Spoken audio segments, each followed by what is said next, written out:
And that is a lot of Christian practice. Dabei geht es viel darum, wie wir als Christen unseren Glauben ausleben.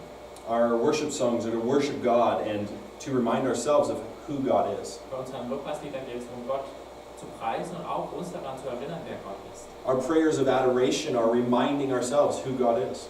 Unsere Gebete, wenn wir Gott anbeten, die dienen dazu, dass wir uns daran erinnern, wer Gott ist. And we have, in Protestant Christianity, we've really tossed out like liturgy and things like that. Im evangelischen Christentum unter den Protestanten haben wir oftmals sowas wie Liturgie ganz beiseite gelassen.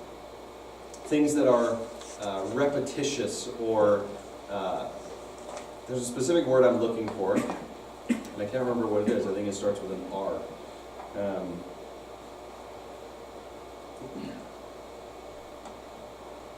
Anyways, things that are like repetitious, like the Lord's Prayer. Dinge, die man immer wiederholt tut, wie das Vaterunser zu beten. A lot of the early church was based around being very repetitive in their styles of prayer and worship and devotion to God. In der frühen Gemeinde wurde das so ausgelebt, dass sie ständig solche Sachen wiederholt haben im Gebet, in der Anbetung Gottes. And oftentimes we just throw out tradition for the new thing. Wir dagegen, wir lassen Tradition gerne beiseite und streben immer nach etwas Neuem. But tradition is where we come from. Die Tradition ist aber das, wo wir herkommen. It's what our faith is based upon. Darauf ist unser Glaube gegründet. And it's so important, just like Joshua's generation set up traditions for the next generations, that we would do the same. Und es ist so wichtig, dass wie Josuas Generation neue Traditionen angefangen hat für die nächste Generation, dass wir auch dasselbe tun. And so, the next time you hear something that's just old, that's long gone, hold on to the value of it. Das nächste Mal, wenn du über etwas denkst, ja, das ist uralt, das ist schon längst vorbei, halte doch das Wertvolle daran fest. It's important to be able to remember what God has done. Es ist wichtig, dass wir uns daran erinnern können, was Gott getan hat. All right. So, then we come to chapter 23 through 24:13. Dann kommen wir zu Kapitel 23 bis 24, 13. And this is Joshua's call upon the people to renew the covenant, which marks a call to obedience. Hier ruft Josua das Volk dazu auf, den Bund zu erneuern. Das heißt, es ist wieder ein Aufruf zum Gehorsam. Two times the covenant is renewed in the book of Joshua. Im Buch Josua wird zweimal der Bund erneuert. After the victory at Ai and then at the death of Joshua. Nach dem Sieg von Ai und dann after the death of Joshua. Right before the death of Und Joshua. dann kurz vor dem Tod Josuas. And this is a call for wholehearted obedience and to remember what the covenant calls them to. Und das ist ein Ruf von ganzem Herzen zu gehorchen und sich daran zu erinnern, worum es in dem Bund geht. And this is a call of recommitment. Ein Aufruf dazu, sich neu zu verpflichten. The people need to remember the law that has been given to them. Die Leute müssen sich an das Gesetz erinnern, das ihnen gegeben wurde. And just like living sacrifices are so easy to crawl off the altar, so also we tend to crawl off the altar ourselves.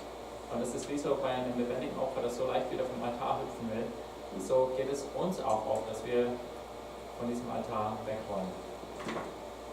And the call that Joshua gives to the people here is one of recommitment. Der Aufruf, den Josua dem Volk macht, ist, sich neu zu verpflichten. It's a recalling what they gave themselves to in the first place, remembering those things. Sie sollten sich daran erinnern, wozu sie sich hingegeben haben, wozu sie sich verpflichtet haben. And so just like it was a remembrance before, this is a recommitment of their life fully to God. Genau wie es vorhin die Erinnerung ging, jetzt soll es darum gehen, sich neu Gott hinzugeben. If they want the rest of the land, then they have to be obedient and not walk in the sin of Achan.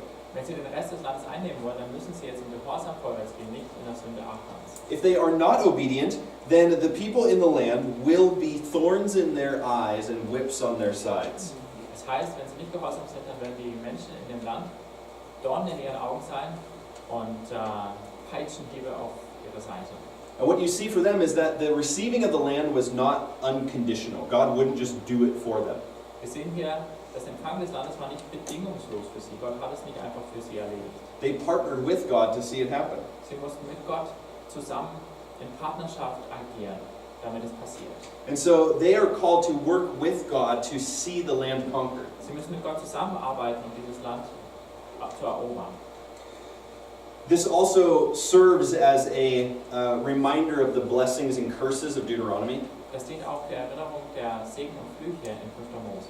The blessings and curses really didn't have any meaning while the people were walking in the wilderness. Diese Segen und Flüche hatten keine wirkliche Bedeutung, solange das Volk in der Wildnis war. But as the law is recommitted in Deuteronomy on the east side of the Jordan, Aber wo dieses Land, wo dieses Gesetz nochmal neu gegeben wurde, östlich des Jordans in 5. Mose, some very obvious signs are given to the people. If you obey, these things will happen, and if you disobey, this is going to happen. da wird dem Volk ein ganz klares Zeichen gegeben. Wenn ihr gehorcht, dann werden so Sachen passieren. Wenn ihr nicht gehorcht, dann solche andere. And they can very obviously see the results of their obedience or their disobedience. Sie können die Konsequenzen ihres Gehorsams oder ihres Ungehorsams ganz deutlich sehen. And sadly, we will see the curses that come upon them because of their disobedience. Und leider werden wir in den nächsten Büchern den Fluch sehen, der über sie kommt, wegen ihres Ungehorsams. But it wasn't because they didn't know. Aber nicht, weil sie es nicht besser wussten. And that's what Joshua calls them to, is to know the law and walk in obedience. Und dazu ruft Josua sie auf, das Gesetz zu kennen und im Gehorsam zu wandeln. And as chapter 24 closes, it leaves us on a cliffhanger. Wo Kapitel 24 zu Ende geht, da bleibt diese Spannung bestehen. He confronts the people in Israel, and what you find is there are some people who are already turning to idols.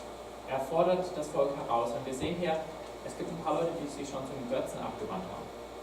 They might be thinking, well, we're in this new land, maybe we should worship some of these gods. Die denken sich vielleicht, jetzt sind wir hier an einem neuen Ort, vielleicht sollten wir auch ein paar von den Göttern anbeten. I don't want to suffer the wrath of the gods of this land. Ich möchte nicht den Zorn der Götter dieses Landes auf mich ziehen. But Joshua calls them and says, you must turn wholly to God. Josua spricht sie an und sagt, ihr müsst euch mit ganzem Herzen zu Gott wenden. He's calling them to be fully committed to Yahweh. Er ruft sie dazu auf, ganz Jahwe hingegeben zu sein.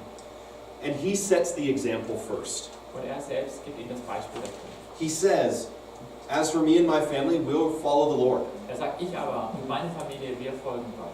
What will you do? Was macht ihr?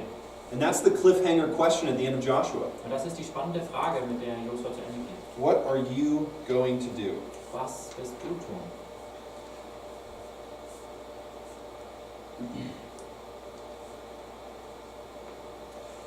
And this is a decision as well in our own lives to make, just like Israel had a choice to make.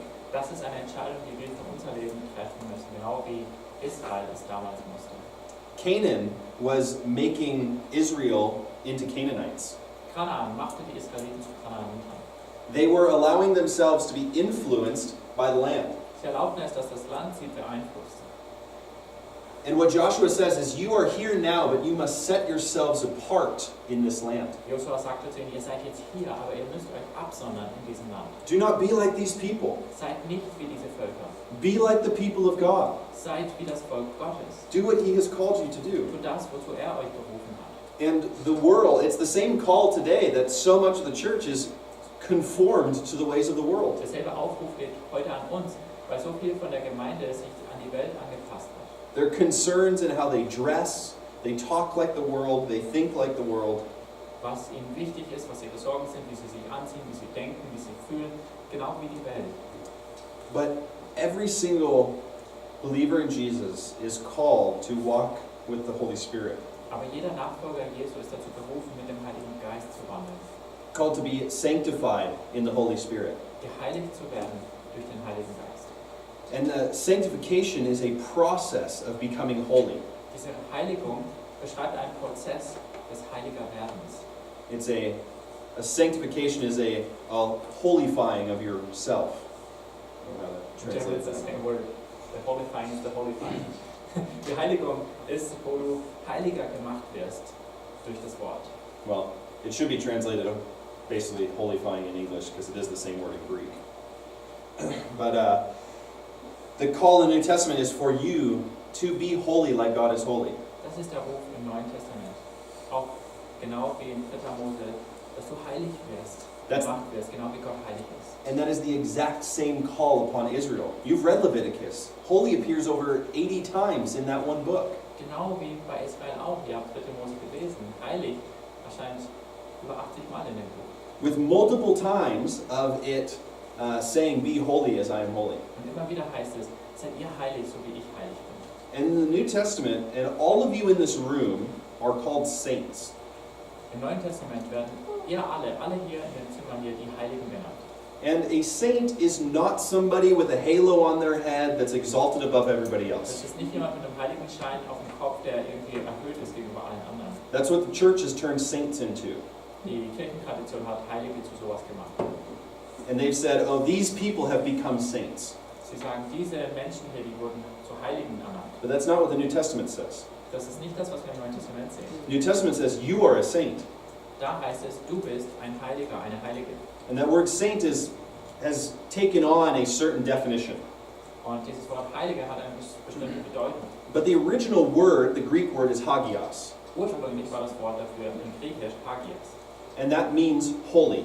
Und das bedeutet heilig. And it's used in the sense when it calls you a saint, it says you are a holy one. Wenn du also Heiliger genannt wirst oder Heilige, dann heißt es, du bist jemand Heiliges. We translate it saint, but it means you're a holy one. Das bedeutet, du bist jemand Heiliges. And that doesn't mean that you're called to be some pious person who is super overly religious. Das heißt nicht, dass wir zu irgendwelchen super religiösen Menschen berufen sind. But the word holy means to be set apart.